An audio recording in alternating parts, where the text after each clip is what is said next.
What's the story, Morning Glory? What's the word, Hummingbird? Thank you so much for clicking on my channel and for joining me for this review of Married at First Sight, Season 17, Episode 23, Second Time's the Charm.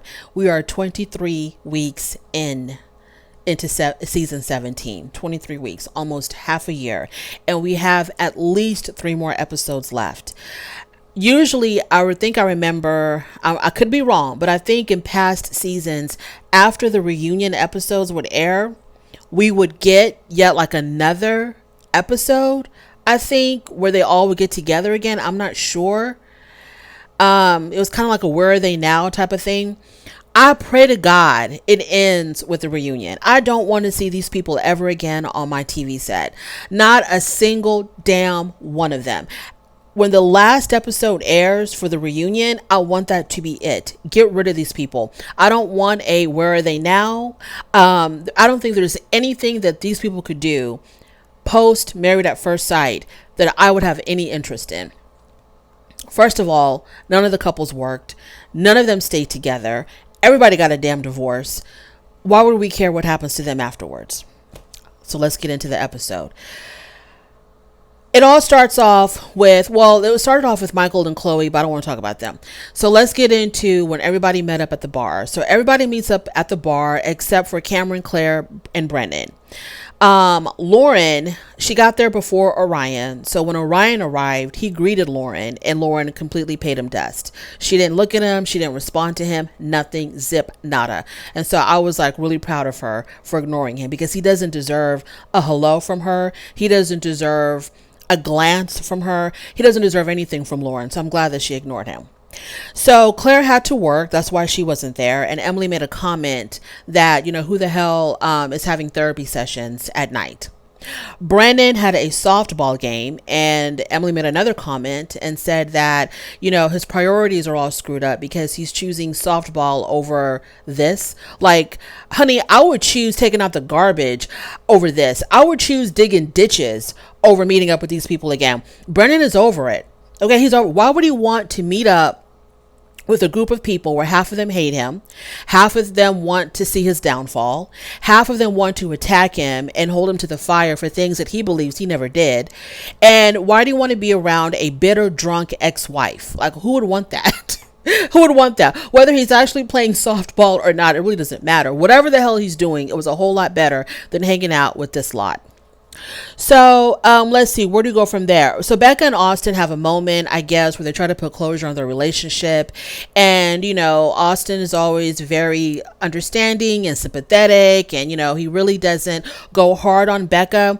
Becca also, she tries to say the right things about how they just weren't meant to be. I don't even know what she said. I'm not even going to lie. I don't know what Becca said because I wasn't really paying attention, because I was already bored, 8 minutes into the episode. I was already bored. So I guess they're trying to put closure on the relationship. But Becca tells us in her confessional that it's hard for her to be around Austin. It's hard for her to see Austin, to talk about Austin, to think about Austin, because she has a lot of unresolved feelings for Austin. She says that whenever she's around him, she wants to be close to him. She wants to hug and kiss him. So it's hard for her to keep her distance from him. I mean, she fell hard for this guy. I don't know if she fell hard emotionally. I don't know if she was ever in love with Austin. Maybe she was. I don't know, because everybody was fake on this show. But one thing that I do know for a fact, she was very, very, very attracted to Austin. So yeah. It got kind of ugly between Orion and Lauren. They aired out all of their issues. Lauren checked him on every single thing that he did wrong during the marriage, post-marriage. She especially checked him on how fake he was post-marriage, or post-divorce. Post-divorce. She called him out on how he acted like he wanted to reach out to her. He wanted to rekindle a friendship with her. And every time she tried to meet him halfway, because she's trying to show him grace, she's trying to be, like turn the other cheek. Like, I know you did me wrong, but, if you want to be civil with me, I'll be civil with you. Just trying to be nice to him. And every time she showed up to do that, he was nowhere to be found. He talked a good game in front of the cameras, in front of the other cast members, but when it was just the two of them, he was nowhere to be found. And so she called him out on that. Like, every single time you pull me in, telling me that you want to be friends, telling me that you want to reconcile with me, you pull me in and then I'll fall for it, and then you leave me hanging. So it stops right here. It stops right now. Leave me alone. Don't talk to me. Don't reach out to me. Just leave me the hell alone. He tries to defend himself. She's not having it. She is not going to let this man manipulate the room anymore. She is not having it no more. So every time he tries to defend himself, or he tries to make her look crazy, tries to gaslight her, Lauren immediately, expeditiously put an end to it, put a stop to it. Even when other people were trying to interrupt her, kind of like, oh, Lauren, just let it go. She was like, be quiet. Let me speak. Let me have my moment. I need to get this off my chest. And so she said everything that she had to say. And I was really proud of her. So proud of her. So Orion then, he was very apologetic at the end. He gave her an apology. Like, I'm really sorry, whatever the hell he said. And she just, once again, paid him dust. She didn't respond. She was like, as far as she was concerned, Orion no longer existed in her universe. Austin said that they all want the best for each other. Okay, that's a lie and a half, because Austin, you claim that y'all want the best for each other. Maybe you do. I don't know. But every time anybody appears on the after party, y'all are throwing daggers at one another. No, I don't think anybody wants the best for anybody else. I think everybody wants everybody else to leave them the hell alone. Moving on from there. So it's another day. Becca's on the phone with her friend. Her friend is on speakerphone, y'all, but I did not hear a single thing what the friend said. To me, the audio was really bad. So I don't know what the friend was telling her, but, Becca was, boo-hooing again about Austin, acting like she wasn't really sure about her decision of wanting to divorce him. Like I said, when she's not around Claire and Emily, she's always very, like she has a lot of excuses for Austin, saying that, the way he acted because he just wasn't comfortable around the cameras. If we were away from the cameras, maybe our relationship would have had a chance. He just made a mistake. She's very accommodating to Austin whenever she's not around her two co-conspirators. But when she's around them, then Austin's bad. Austin's a liar. He's horrible. He doesn't know the truth if it hit him in the face. All this other stuff. She even goes as far as to say that if she were to make a perfect human being, that perfect human being would look a lot like Austin. She said that. The man who was not attracted to her, the man who gaslit her, the man who lied to her. She said if she was to make the perfect human being, it would look a lot like Austin. She wants him back, but she wants him back, but she doesn't want to let the other girls know that she wants him back, because they're on this crusade to crucify the men, and so she has to play her part in the crucifixion of all the men on the show. So she can't let her girls down, because girl power and all that other stuff. So she can't let her girls down. She has to do what she's told by Claire and Emily. But I think deep down inside, I think she would want to reconcile with Austin. She said that what he needed to do was to make honesty and to make her a priority. Okay, girl, whatever. So then the girls take their boudoir photos. I don't have much to say about that. It's all about getting their power back. And how can you why was your power taken away by these men? I don't understand how you let these type of men. There's nothing wrong with these men, but I'm just saying, what was it about them that you felt like they took your power away? I don't understand. But anyways, so they're trying to get their power back, trying to get their voices back. So they take these, boudoir photos in their lingerie and bra and underwear, and it was very powerful. Moving on from there, Michael and Chloe. So I'm gonna fast forward to decision day. So on decision day, they show up, and I loved what Chloe said about her relationship with Michael. She said that she realized that in the beginning, Michael had his wall up, but as the relationship progressed and his wall came down, his lack of being sure about what he wanted began to show. He was very indecisive. he got really overwhelmed with the process, and like a lot of doubt had set in. Now all the experts agreed that Michael was too much in his head. He was over analyzing every little thing about the relationship. If he just would have lived in the moment and just went with how he felt when he was with Chloe, maybe it would have been a different outcome, because Chloe said she wanted to stay married. She wanted to see where this journey was going to take them as a married couple. Michael said that, he didn't want to stay married. He felt like this really wasn't right for neither one of them. And I think a question had come up like, how did he come to this decision? And he said, or maybe he asked himself that question because he talks a lot. So I think the question was, how did you come to this decision? And he said that when he thought about his feelings about the marriage, his feelings towards Chloe, and Dr. Pia stepped in and said, but what are your feelings when you're with her? When you're actually with her, what are your feelings? And he had nothing but really positive, loving things to say of how he felt when he was with Chloe, like how good he felt. They got along well. Their chemistry was good.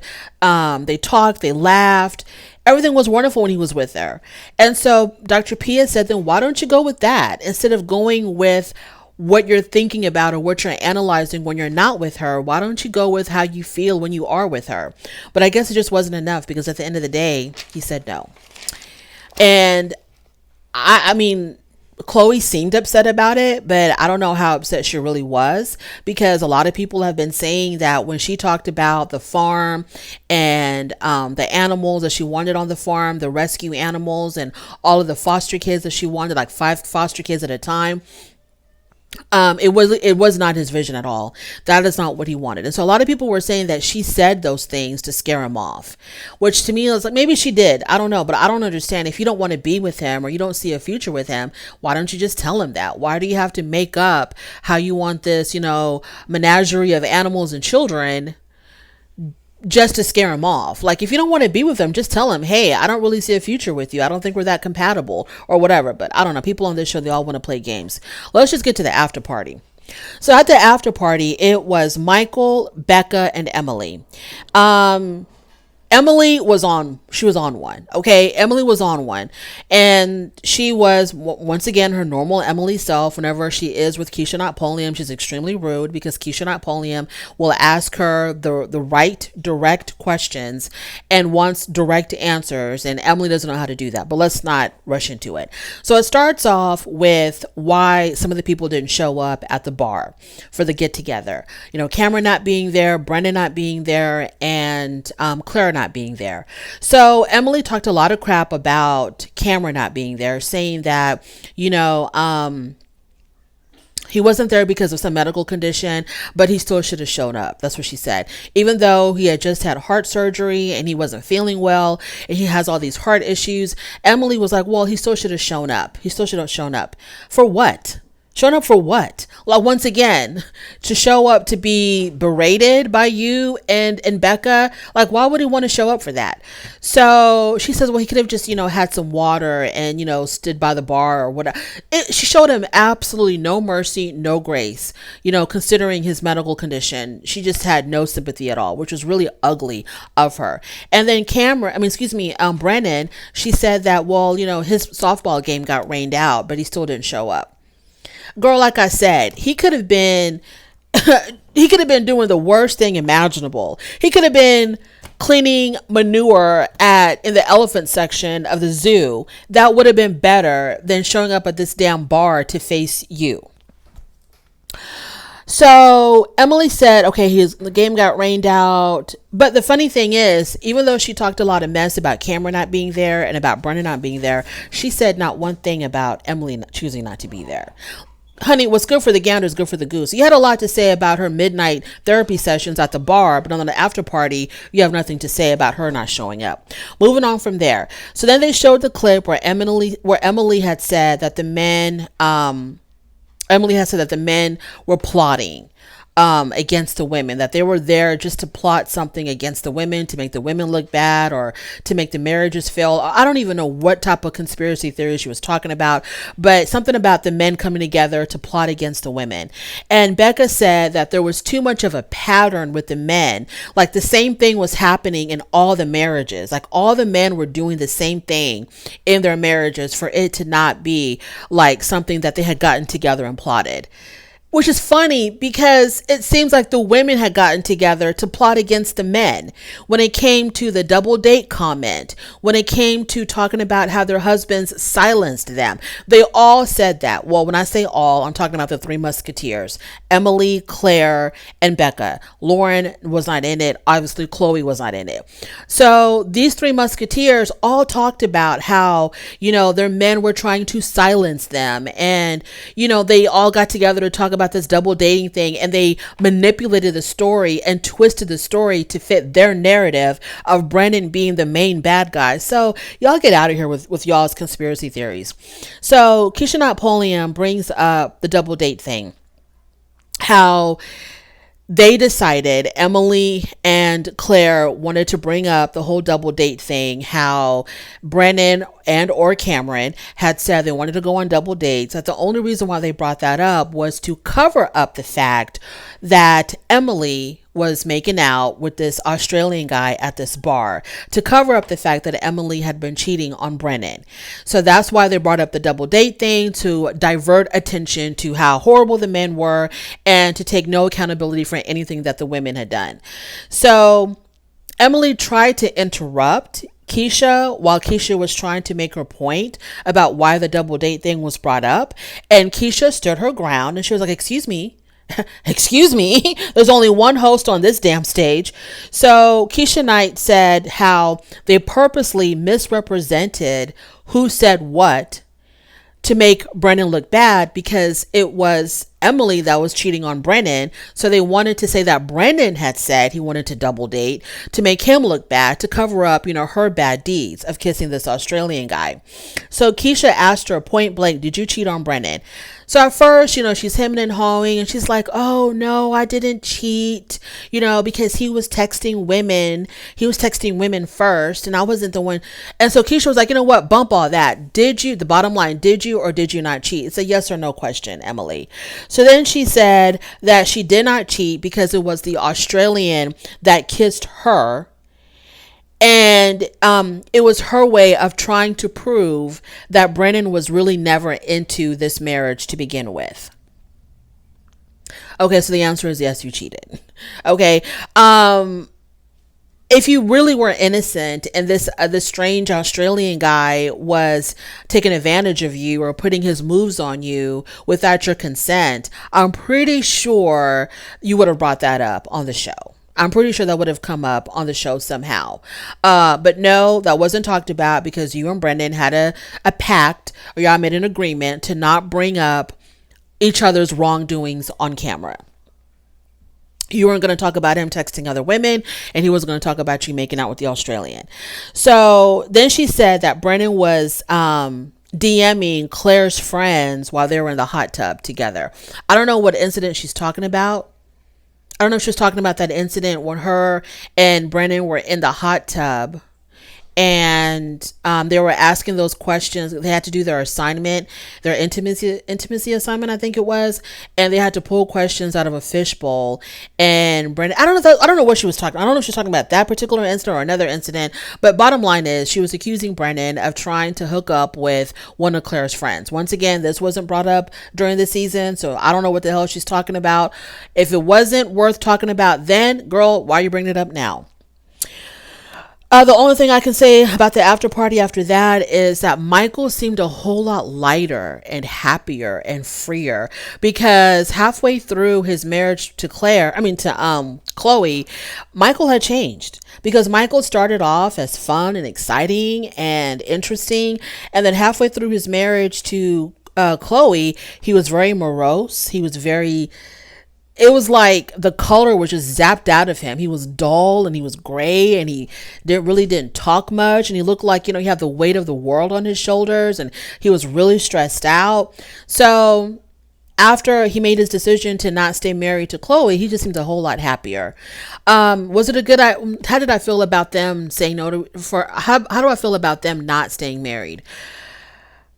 They just weren't a match. I don't know what else to say. They just really weren't a match. I like Chloe and I like Michael, and I thought they were good together. I thought there was definitely there was chemistry there because they got it on and popping. I think that was the only couple that consummated their marriage. But truth be told, I think Brendan and Emily probably did too, but who knows? They're the only ones that consummated their marriage. So there was definitely chemistry between them. I thought they were good together, but her wanting that farm of animals and children and all of that, because Michael to me seems like very much a city guy, very much he wants to be where it's popping. I think Michael wants to live in the city, in a high rise or a condo. He wants to do all the things that young urban people do, young city people do. And Chloe wants to be out in the middle of nowhere on a farm with a whole bunch of animals. So yeah, it just really wasn't going to be a match in the long run. And that's really sad because, I liked them both. I really did. And they weren't part of the shenanigans either. So I really liked them. I really liked Lauren. She was definitely cheated. And I liked Michael and Chloe. I don't think they were cheated. I think that they went through the process the way they were supposed to. They did everything they were supposed to do. Michael also mentioned how they made it a point. Him and Chloe had made it a point to talk about things pertaining to their marriage, important things pertaining to the marriage. They made it a point to talk about that on camera. They weren't going to play this double agent optics game like everybody else was playing. They're going to be honest and transparent and truthful about everything on camera when it was important. So Lauren and Chloe and Michael and Cameron, I really, really like them. Brennan, I used to have an issue with Brennan, but then when I saw the real Emily, I no longer have an issue with Brennan.